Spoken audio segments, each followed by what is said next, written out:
Hello and welcome on online classes of Design and Analysis of Algorithm। मैं doctor Govind पाठक आज आपको जो topic पढ़ा रहा हूँ उसका टाइटल है job sequencing problem with deadlines. As the name suggests, we have given if a number of jobs and we have to find out the sequencing or scheduling of each job given a profit of each job associated with it, and the main objective of this type of problems is, suppose we have given n jobs and total we have m machines, so एक machines में different type के jobs perform होते हैं, तो हमें scheduling करनी है with in the time limit, with in the deadlines. हमें वो जॉब को पूरा करना है और प्रॉफिट हमें गेन करना है। We find the maximum profit और we find the optimal solution of the problem. Only one processor is available for processing all the job, and process takes 1 unit of time to complete a job. So our objective is to select job which give higher profit. Basic algorithm is greedy algorithm। ये है हमारा scheduling with deadlines। First what we are doing, sort all the given jobs in descending order of their profit। Higher profit को हम पहले लिखेंगे, उसके बाद बाकी प्रॉफिट्स को उसके बाद में लिखेंगे। Then find the value of maximum deadline और टाइम।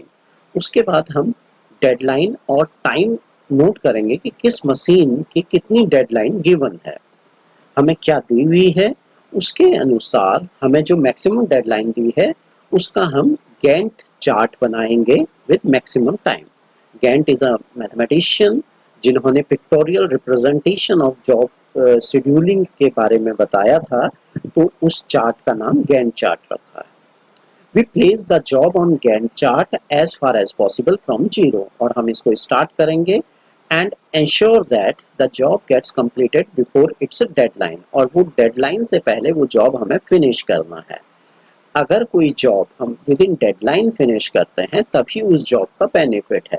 अगर कोई भी वर्क हम हाथ में लेते हैं, अगर विद इन टाइम लिमिट अगर हम उसको नहीं सॉल्व कर पा रहे हैं, तो there is no use of such work कि आफ्टर लॉन्ग टाइम या उसके बाद जब समय निकल जाए उसके बाद हम उसे करेंगे तो उसका कोई बेनिफिट नहीं रहेगा। So the time complexity of this algorithm is order of n square। Now consider one example जिससे आपको ये क्लियर हो जाएगा कि कैसे हमें शेड्यूलिंग करनी है। Schedule the job to achieve maximum profit. यहाँ पे आपको जॉब्स दिए हैं 1 2 3 4 5 6 7 जॉब्स दिए हैं, उनके करस्पॉन्डिंग प्रॉफिट्स लिखा हुआ है और डेडलाइंस दी हुई है। Means within that deadline we have to complete our job and we have gain the profit, maximum profit. तो हमें एक तो इसमें फाइंड करना है कि जॉब कैसे, कौन सा जॉब हम पहले करें, उसको शेड्यूल करना है and then we find out the maximum profit. तो सबसे पहले as algorithm says sort the job in descending order with profit value. हमने प्रॉफिट वैल्यू से इसको डिसेंडिंग ऑर्डर में अरेंज कर लिया। जो सबसे ज़्यादा प्रॉफिट हमें जॉब 7 में है 30, हमने उसको पहले लिख लिया। देन डिसेंडिंग ऑर्डर में नेक्स्ट 20 आ गया प्रॉफिट, देन 18, उसके करस्पॉन्डिंग टेबल को हमने चेंज कर दिया। नाउ अब गैंट चार्ट बनाने के लिए हमने maximum deadline value find out की। तो मैक्सिमम डेडलाइन वैल्यू यहाँ पे हमें क्या दी हुई है, 4 दी हुई है जो मैक्सिमम है इसमें डेडलाइन। मीन्स अब ये कुछ भी हो सकती है डेडलाइन, या तो ये मशीन हो सकती है कि हमारे पास केवल 4 मशीन्स है, या टाइम हो सकता है कि हमारे पास केवल 4 आवर्स हैं या 4 मिनट्स हैं। तो मीन्स कुछ भी अकॉर्डिंग टू क्वेश्चन ये वेरी कर सकता है। तो यहाँ पे हमें मैक्सिमम जो हमारा डेडलाइन वैल्यू है वो 4 दिया हुआ है, तो उसके अकॉर्डिंग हम गैंट चार्ट बनाते हैं। गैंट चार्ट में हमने 4 ब्लॉक्स 1 2 3 4 करके इस टाइप से हमने ये गैंट चार्ट को रिप्रेजेंट कर लिया है, just like a memory block. In computers की लैंग्वेज में हम बात करें तो हमने इसको बना दिया।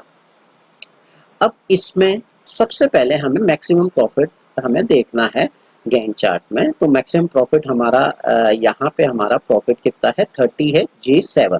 तो सबसे पहले हमें J7 जॉब 7 को शेड्यूल करना है। कहाँ पे शेड्यूल करना है, उसकी डेडलाइन क्या दी है, 2। ओके, मैक्सिमम प्रॉफिट को हमने असेंडिंग डिसेंडिंग ऑर्डर में जब अरेंज किया तो हमें मिल गया। अब जॉब 7 को हमें 2 में पुट करना है, तो जॉब J7 को हमने गैंट चार्ट के 2 में हमने इंसर्ट कर दिया। गैंट चार्ट को हमने किस में कर दिया, हमने इसको 2 में इंसर्ट कर दिया। 2 से पहले J7 हमने लिख दिया, क्योंकि ये सेल एम्प्टी था इसलिए डेडलाइन 2 में हमने लिख लिया। अब इसके बाद हमने देखा कि नेक्स्ट हमारा जो प्रॉफिट वाला कॉलम है वो है जॉब J3, जिसकी डेडलाइन 4 दी हुई है। डेडलाइन 4 कहाँ पे है, ये लास्ट में गैंट चार्ट के लास्ट में 4 है, तो हमने 4 में J3 हमने इसमें फिल कर दिया। ठीक है, हमारा गैंट जो गैंट चार्ट है वो 4 मेमोरी लोकेशन वाला है, 0 से 4 तक।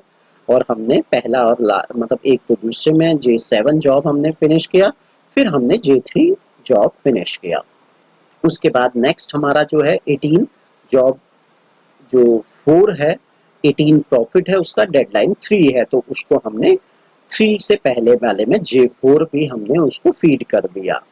देन इसके बाद हमारा नेक्स्ट है जॉब 6, उसका प्रॉफिट भी 6 है एंड डेडलाइन उसकी 1 दी हुई है। नेक्स्ट हमने 1 वाला हमारा खाली था, J6 हमने एम्प्टी सेल में फिल कर दिया।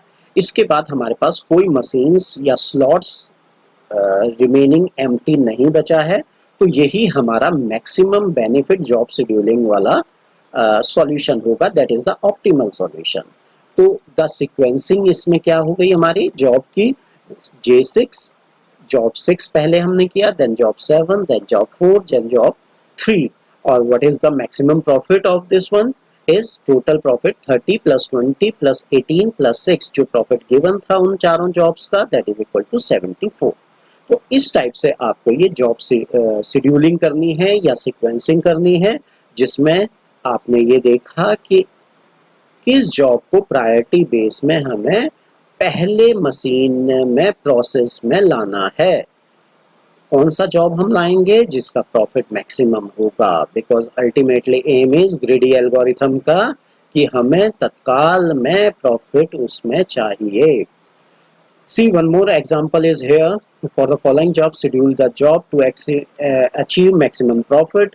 और यहाँ पे हमें जो जॉब दिया हुआ है वो डेडलाइंस दी हुई है, 5 जॉब्स हैं और डेडलाइन 213 है। इसको हम देखते हैं। नाउ फर्स्ट थिंग इज, हमने इसको क्या किया, हम जो जॉब देख रहे हैं हमने फर्स्ट इसको जॉब शॉर्ट द जॉब हमने इसको डिसेंडिंग ऑर्डर में किया। फर्स्ट वैल्यू डिसेंडिंग ऑर्डर में हाईएस्ट प्रॉफिट 2015, जैसे आज ऑलरेडी जो मैंने पहले भी बताया था ऑलरेडी गिवन है, यहाँ पे डिसेंडिंग ऑर्डर में अरेंज कर लिया। देन हमने देखा मैक्सिमम डेडलाइन जो है हमारी, मैक्सिमम डेडलाइन वैल्यू कितनी है, यहाँ पे 3 है, लिखा हुआ 4 है, इसको मैं 3 कर देता हूँ। मैक्सिमम डेडलाइन वैल्यू हमारी 3 आ गई। मैक्सिमम डेडलाइन वैल्यू 3 है, तो हमने गैंट चार्ट बनाया 0 1 2 3। यहाँ से हमने चार्ट में 3 कॉलम्स है, मीन्स हमें 3 जॉब प्रोसेस हम करेंगे। सबसे पहले जॉब J1 है जिसका प्रॉफिट 20 है, उसमें हमने डेडलाइन में J1 में है जिसका डेडलाइन 2 है, तो हमने सेकंड मेमोरी सेल में J1 को फिट कर दिया। देन उसके बाद सेकंड जॉब हमारी है जिसका प्रॉफिट 15 है, डेडलाइन उसकी भी 2 है। अब डेडलाइन 2 है बट हमने 2 वाला ऑलरेडी फिल कर दिया है। अब इसका मेमोरी लोकेशन फिल हो चुका है, तो हम क्या करेंगे, हम इससे पहले वाले मेमोरी लोकेशन में देखेंगे। अगर वो एम्प्टी होगा तो हम इस जॉब को उससे पहले वाले एम्प्टी लोकेशन में फिल कर सकते हैं। लेकिन बट अगर पहला सेल ऑलरेडी फिल्ड होगा, इससे पहले का सेल ऑलरेडी फिल्ड होगा, तो लेटर हम उसको नहीं फीड कर पाएंगे। तो बी कॉन्शियस कि जो जॉब है हमारा, जैसे जॉब इसकी डेडलाइन 2 दी हुई है, 2 में ऑलरेडी एक मशीन है वो, टू सेकेंड मशीन में ऑलरेडी एक जॉब प्रोसेस में है, तो वो मशीन जब तक खाली नहीं होगी तब तक हम इस जॉब को नहीं कर सकते। लेकिन जब हमें J2 जॉब करना है तो हम उससे पहले वाली मशीन देखते हैं कि उससे पहले मशीन में अगर वो एम्प्टी है तो वो पॉसिबल है, तो उसमें प्रोसेस पार्ट हो जाएगा। तो यहाँ पे हमने क्या किया, J2 को हमने पहले वाले में जो जॉब था प्रोसेस में लगा दिया। तो ये आपको ध्यान रखना है, डेडलाइन फील्ड वैल्यू अगर एम्प्टी है इससे पहले वाला तब तो हमने भरा, otherwise not later if vacant also, अगर अगला खाली भी है तब भी हम उसको फिल नहीं करेंगे। तो यहाँ पे जॉब J2 हमारा पहले में आ गया। अब हम दोबारा से देखें, थर्ड जॉब J3 है वो 1 के लिए है, लेकिन अब 1 हमारा ऑलरेडी फिल हो चुका है J2 जॉब से, तो ये जो J3 जॉब है ये हम नहीं भर पाएंगे यहाँ पे, और इसके पहले आगे भी कोई एम्प्टी सेल नहीं है। तो J3 जॉब्स को हम इसको गैन चार्ट ऑलरेडी फिल्ड है, hence we leave this job, इसको हम छोड़ देंगे। Then we have J4 jobs जिसका प्रॉफिट 5 है और इसका डेडलाइन वैल्यू 3 है, तो उसको हमारा एम्प्टी है, तो J4 हमने उसके बाद इसमें लास्ट में भर दिया।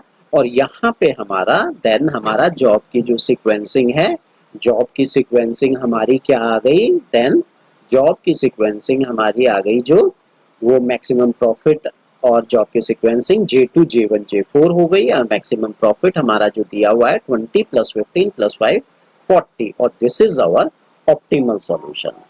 तो ये आपके जॉब सीक्वेंसिंग है विद डेडलाइन का। दीज आर सम एक्सरसाइज जो आपको करनी है। Find the sequence of job, 2 questions आपको दिए हुए हैं जिसमें आपको शेड्यूल करना है, मैक्सिमम प्रॉफिट फाइंड आउट करना है, और इसको मैक्सिमम प्रॉफिट फाइंड आउट करते हुए आपको जॉब्स की सीक्वेंसिंग बतानी है।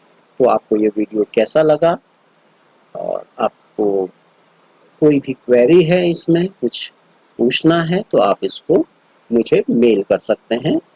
एंड आप इस वीडियो को लाइक कीजिए। Thank you very much.